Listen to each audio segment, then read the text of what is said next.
Assalamualaikum warahmatullahi wabarakatuh. Perkenalkan, nama saya Desi Prasetya Putri, pembimbing 2206-11-110034. Pada kesempatan ini, saya akan menjawab ujian akhir semester mata kuliah Sistem Terdistribusi dan Keamanan. Demi Allah, bahwa saya mengerjakan sendiri dengan jujur dan tidak mencontek teman. Berikut jawaban saya. Nomor satu, jelaskan pengertian dari sistem terdistribusi dan berikan contohnya. Sistem terdistribusi adalah sistem yang terdiri dari banyak komputer yang selalu terhubung melalui jaringan, tetapi bekerja seolah-olah menjadi satu kesatuan. Contohnya, ada Google Search, aplikasi ojek, dan sistem e-commerce yang menggunakan banyak server sekaligus.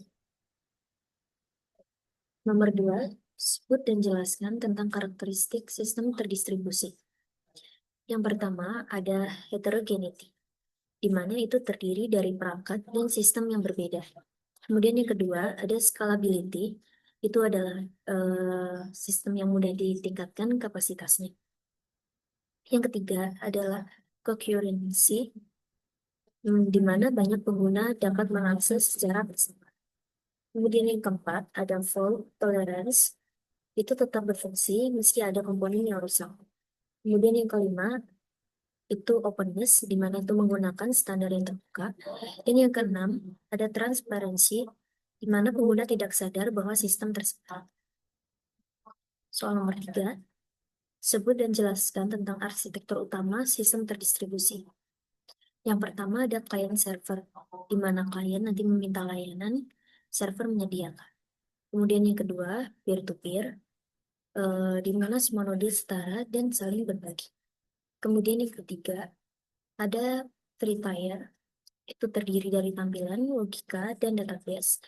Kemudian yang keempat, ada microservices atau SOA, di mana sistem terbagi menjadi layanan kecil dan mandiri. Soal nomor 4, jelaskan tentang soket dan berikan contohnya. Jadi, soket adalah antarmuka untuk komunikasi antara dua proses melalui jaringan. Biasanya menggunakan TCP atau UDP. Nah, contoh sederhananya adalah program klien server yang saling bertukar pesan menggunakan soket.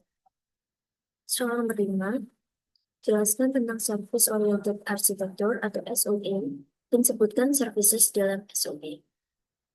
Jadi, SOA adalah sistem arsitektur yang membangun sistem sebagai kumpulan layanan yang mandiri dan mudah digunakan ulang.